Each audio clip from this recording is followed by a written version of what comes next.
Hello friends, आज की इस वीडियो में हम चर्चा करेंगे कि किस तरीके से कल निफ्टी की मंथली एक्सपायरी हो सकती है। हालांकि बैंक निफ्टी की अभी मंथली एक्सपायरी नहीं है और आज जो एक्सपायरी हुई है वो वीकली एक्सपायरी हुई है बैंक निफ्टी की, लेकिन बैंक निफ्टी की मंथली एक्सपायरी अब नेक्स्ट वीक में है। लेकिन निफ्टी की जो मंथली एक्सपायरी है वो कल है।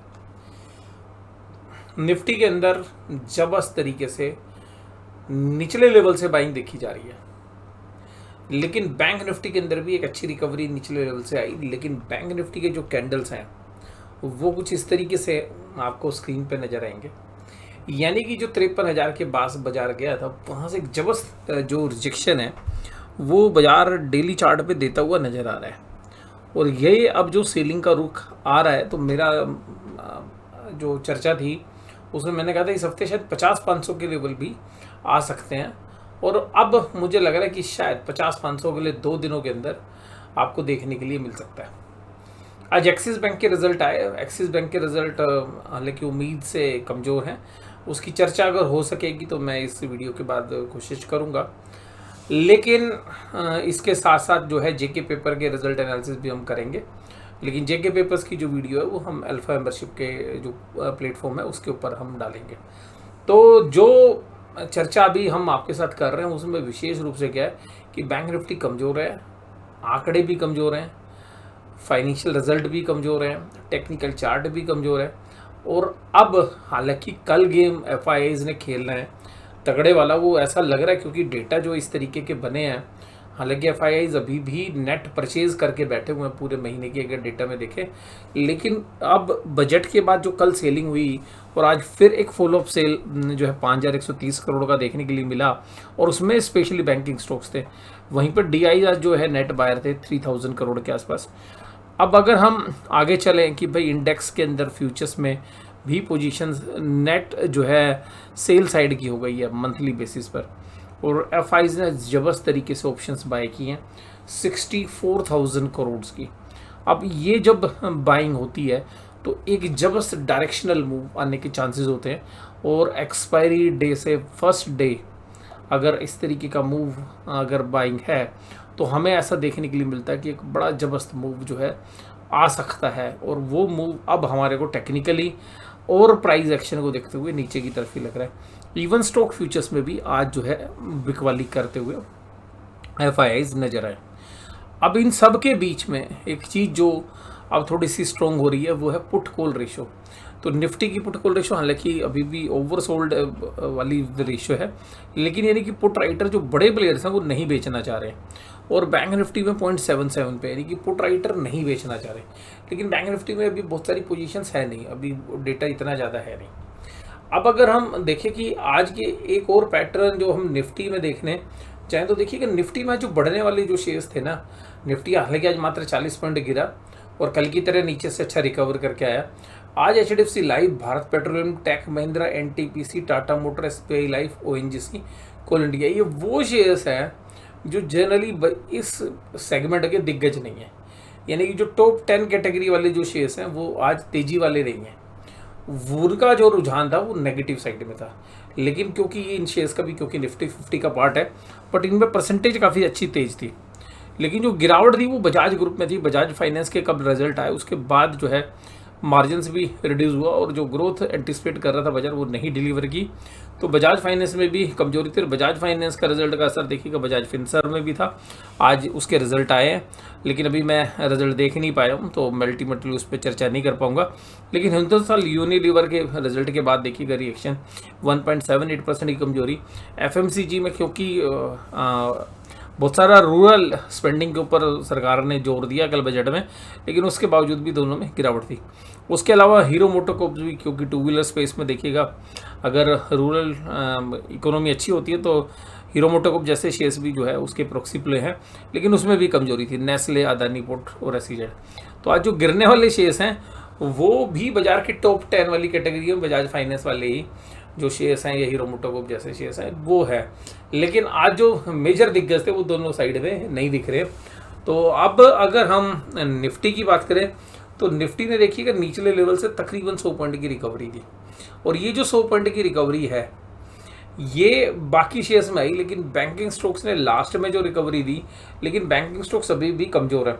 अब जो निफ्टी के अंदर जो अभी ये जो एरिया बना हुआ है, अगर अब ये 24,300 के नीचे बाजार टूटकर सिग्निफिकेंटली अगर ट्रेड करता है, तो मुझे लगता है कि कल 24,200 इवन 24,000 के आसपास, 24,50, 24,050 के आसपास तक भी कल बाजार एक बार टेस्ट कर सकते हैं, क्योंकि बड़े मूव्स आ सकते हैं। नॉर्मल केस के अंदर अगर हम देखें तो 24,300 की सपोर्ट है। अगर ये सपोर्ट टूटने के बाद बाजार आधा घंटा 1 घंटा ट्रेड करता है, तो कल 24,050 के दायरे भी बाजार टच कर सकता है। और रीज़न है मंथली एक्सपायरी, बड़ी पोजीशंस हैं वो सेटल होंगी, और वो रोल ओवर हमें लग नहीं रहा, क्योंकि जिस तरीके के रिजल्ट्स आएंगे कि बहुत स्ट्रॉन्ग रोल ओवर्स आपको तेज़ी की तरफ होते हुए नजर आए। और अभी तक भी जो रोल ओवर के डेटा हैं वो कोई बहुत स्ट्रॉन्ग नहीं है, तो जिनको देख के भी ऐसा लग रहा है कि शायद बाज़ार जो है एक जो आज कशमकश में था, वो इसीलिए था कि शायद आज जिस तरीके से बैंक निफ्टी में कमजोरी हुई, कल शायद निफ्टी जो है ज़्यादा प्रॉब्लम क्रिएट कर सकता है। हालांकि बैंक निफ्टी का सेटअप वैसे ही कमज़ोर बना हुआ है। तो आज जिन्होंने निफ्टी को गिराने में अहम भूमिका निभाई, हालांकि वो था टॉप गेनर के हिसाब से, तो HDFC बैंक, दिग्गज, बजाज फाइनेंस, बजाज फिनसर्व और एक्सिस बैंक। और देखिएगा एक्सिस बैंक के रिजल्ट के बाद मैं आपको बताऊंगा कि कल एक्सिस बैंक में मेरी क्या राय जो है बनती है। अदानी पोर्ट्स में 8 पॉइंट, और जहाँ पे जिन्होंने बाजार को संभाला उसमें रिलायंस, दिग्गज, Tata motor, HDFC life, SBI life insurance और टेक महिंद्रा थे। अब अगर हम एडवांस डिक्लाइन देखें तो एडवांस डिक्लाइन बड़ी ज़बरदस्त, और भाई स्मॉल कैप मिड कैप में तो बड़ी ज़बरदस्त तेजी थी। बट अब मुझे लग रहा है कि ये भी शायद लास्ट लेग की है। और स्मॉल कैप मिड कैप में तो ना मैं मतलब ये कह सकता हूँ कि जो मूर्खता बनेगी ना, मतलब जो इस बुल रैली की जो मैडनेस है ना, वो ज़्यादा खतरनाक मुझे निफ्टी, बैंक निफ्टी से भी ज़्यादा खतरनाक लग रही है स्मॉल कैप इंडेक्स के अंदर। शेयर का मतलब वैल्यूएशन से कोई लेना देना नहीं है। अब ये जब बड़े ऑपरेटर या प्रॉफिट बुक करने के लिए आएंगे, तब भी आए, वो इतना खतरनाक होगा कि मतलब जिसने जो कमाया होगा ना, वो लालच के अंदर ना जितना ही प्रॉफिट कमाया है वो सारा तो दे के ही जाएगा, और वो और इकट्ठा भी लेके जाएंगे, क्योंकि लोग उसी चीज़ को बेचकर बाद में 50-60 रुपये ऊपर ले लेते हैं, 5-10%, फिर उनको 2-4% प्रॉफिट होता है, फिर वो उसको आगे बढ़ चढ़ के फिर वही, और कम शेयर्स आते हैं उसी पैसे में, बजाय के इकट्ठा होल्ड करने के। तो अल्टीमेटली जो ट्रेडिंग करते करते जो कॉस्ट है वो रिटेलर्स की बहुत महंगी हो गई है, क्योंकि वो प्रॉफिट लेते हैं, फिर थोड़ा दिन बाद फिर दोबारा से उसी शेयर में बैठ जाते हैं, और वो जो अगला प्राइस होता है वो थोड़ा ऊपर की तरफ होता है। लेकिन जो बेचने वाले हैं वो फिर वो लगातार ही बेचेंगे, तो उनके पास जब भी होगा। बट अभी मैं स्मॉल कैप मिड कैप पे तो मैं मान के चल रहा हूँ कि अगले 3 से 6 महीने के अंदर स्मॉल कैप मिड कैप में हो सकता है कि आपको 50% की भी गिरावट देखने के लिए मिल जाए। बट मैं मान के चल रहा हूँ 20% के आसपास की करेक्शन तो आएगी, बट 50% तक भी जा सकती है। तो स्मॉल मिड कैप में अभी एज ए डिस्क्लोजर हमारी पोजीशंस बिल्कुल लाइट है। अब हम स्मॉल कैप मिड कैप पे हाथ नहीं लगा रहे। अभी हम जो ट्रेड कर रहे हैं वो लार्ज कैप स्टॉक्स के साथ कर रहे हैं। HDFC life, Bharat petroleum, tech Mahindra, NTPC और टाटा मोटर्स, ये जो है शेयर्स तेजी में थे, ये मैं आपके साथ चर्चा कर चुका हूँ। बैंक निफ्टी आज देखिएगा लो लगाया 50,784, और ये लास्ट में रिकवरी आई है क्योंकि एक्सपायरी वाले ट्रेड थे। तो यहाँ पर जो नीचे से रिकवरी आई है वो तकरीबन 400-500 पॉइंट की आई है, लेकिन फिर भी अभी हमें पैटर्न बैंक निफ्टी के ऐसे लग रहे हैं कि कैंडल सीधी यहाँ के 50-500 तो लगेगा। मेरा तो 50,000 पे भी व्यू बन गया है। आज के एक्शन देख के हमें ऐसा लग रहा है कि आपको नेक्स्ट एक्सपायरी से पहले 50,000 भी मतलब बैंक निफ्टी की मैं एक्सपायरी बता रहा हूँ नेक्स्ट वीक की, शायद 50,000 के आसपास के लेवल भी आपको देखने के लिए मिल जाए। Federal bank, AU small finance bank, ये तेजी में थे, बाकी सारे कमजोरी वाले बैंक थे। HDFC हो, SBI हो, एक्सिस हो, कोटक महिंद्रा। और आज सुबह ही जहाँ HDFC बैंक चल रहा है, यहीं सुबह आज प्री ओपनिंग में यहीं के आसपास खुला था। SBI में भी कमजोरी आज देखने के लिए मिली, और बैंकों के मैं आपको बताऊँ परफॉर्मेंस ज़्यादा ही ख़राब है, और फंडामेंटली भी वीक हो रहा है। उसके बाद आज देखिएगा US के बाज़ारों में भी अगर हम देखें तो बढ़िया गिरावट। अगर मैं US का आपको लाइव बताता हूँ कि US के बाज़ार अभी कहाँ चल रहे हैं, तो US में देखिएगा डाउ जोन्स इंडस्ट्रियल 40,000 दिखा रहा है। एक हफ्ते में देखिएगा 41,000 से 40,000 के लेवल आ गए, और यहाँ तक मैं अभी आपको लेटेस्ट बताता हूँ कि कहाँ पर चल रहा है डाउ जोन्स चल रहा है अभी 39,972। तो इसका मतलब है 40,000 का दायरा भी टूट गया। नेस्डेक में एक बड़ी भारी गिरावट है 2.5% की, और 460 पॉइंट के आसपास नेस्डेक माइनस में चल रहा है। और S&P 500 ये भी 0.2% तो नहीं है, 1.67% की गिरावट इसके अंदर है। और सबसे खास बात ये है आज की जो गिरावट है यूएस के अंदर, वो नेटफ्लिक्स का शेयर 11.5% की कमजोरी है, मेटा प्लेटफॉर्म यानी कि फेसबुक का शेयर 3.9% की कमजोरी है, गूगल का शेयर 4.5% की कमजोरी के साथ काम कर रहा है, एनवीडिया 3.5% की कमजोरी के साथ काम कर रहा है, और यूएस का जो वोलेटिलिटी इंडेक्स है वो आज 13% बढ़ गया, यानी कि उनका जो विक्स है वो 16.75 पे ट्रेड कर रहा है, और आज में तकरीबन 14% बढ़ा है। तो ये भी हमारे को इशारा कर रहे हैं कि इंटरनेशनली भी मूड माहौल थोड़ा सा ख़राब होता जा रहा है। और बजट तो आपको पता ही है कि शेयर होल्डर्स के लिए, मतलब निवेशकों के लिए अगर हम बात करें तो बहुत ही ख़राब था। और जिस तरीके के एक्शन लिए गए, एसटीटी भी बढ़ा दिया, साथ में टैक्सेस भी बढ़ा दिए।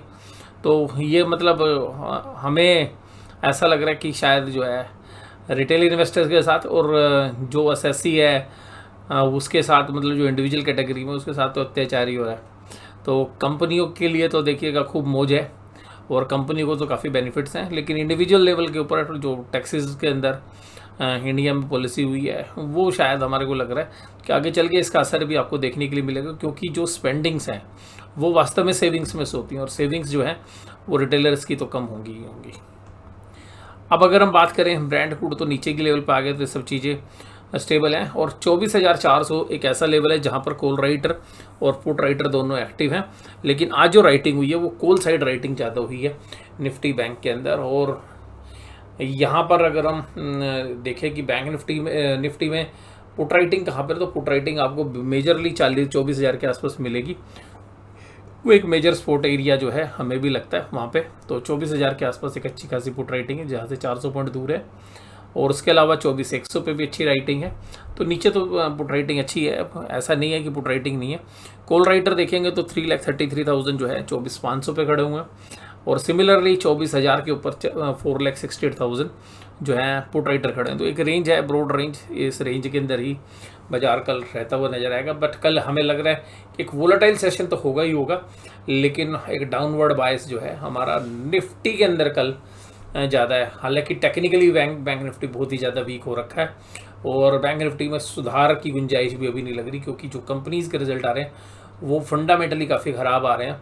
और इसके साथ साथ हमें ऐसा लग रहा है कि शायद आईसीआईसी बैंक के रिजल्ट भी शायद एक्सिस बैंक के देखने के बाद हमें ऐसा समझ में आ रहा है कि आईसीआईसी बैंक भी शायद कुछ अच्छा परफॉर्म नहीं कर पाएगा। तो जो उसने पिछले 2.5-3 साल से जो बहुत अच्छे रिजल्ट देने की जो परंपरा शुरू की थी आईसीआईसी बैंक ने, और जो उसके शेयर प्राइस में भी रिफ्लेक्ट हो रही है, वो शायद आईसीआईसी बैंक में मिसिंग हो सकती है। तो आज की इस वीडियो में बस केवल इतना ही। वीडियो में जुड़े रहने के लिए आपका धन्यवाद। Thank you very much.